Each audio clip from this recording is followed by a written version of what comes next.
and in this video we'll be making a Thanksgiving special pumpkin cheesecake. I know most of the time for Thanksgiving for dessert you do pumpkin pie, but I'm going to do a little twist on that. And this is a very similar process of making cheesecake as my other cheesecake video, which you can find in the top right corner of your screen, or I'll link the description. I'll put the link in the description below. And yeah, let's get started. Okay, now we're gonna get started on the crust for our pumpkin cheesecake. Traditionally, you would never use speculoos cookies in a American pie crust because speculoos cookies is not an American thing, although you can find it in American grocery stores. I just found this at Trader Joe's.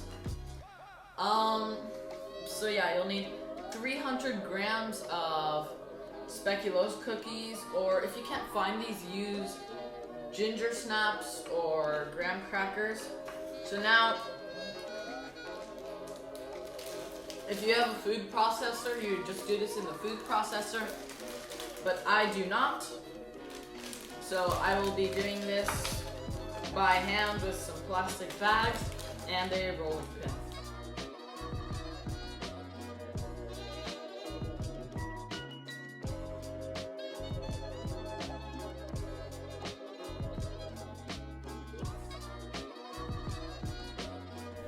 Okay, now that I forgot to film this, but now that you have crushed up all of your speculoos cookies or ginger snap cookies or whatever you're using, and you have transferred it into a bowl, you're going to add in 115 grams of melted butter. If you are using something like graham crackers, you may have to play around with the amount of butter because graham crackers tend to absorb more.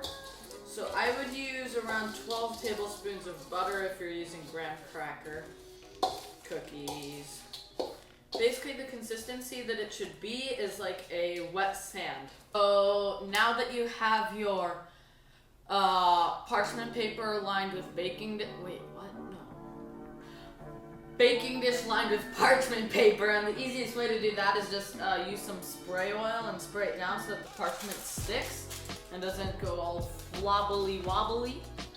Now you're just going to add in your crust mixture, and with your fingers or the back of a spoon or whatever easy working surface you have, you are just going to spread the crust out and slowly work it up on the walls as well.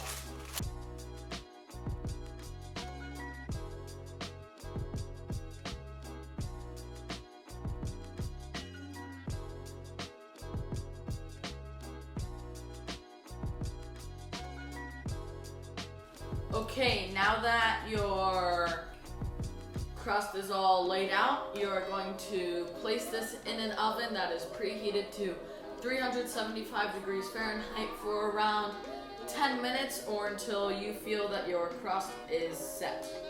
Okay, now we're gonna get started on our pumpkin cheesecake filling.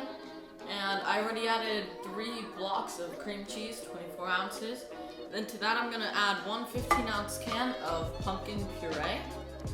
And then a half cup of brown sugar. This looks like more than a half cup, I know, but it's because I haven't packed it down. If this is packed down, this would be a half cup. And then 1 cup of white granulated sugar. A glug of vanilla, not too big, a relatively small one. A little sprinkling of pumpkin pie spice.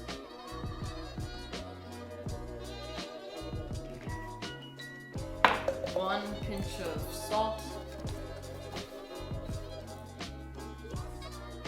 And then 6 eggs.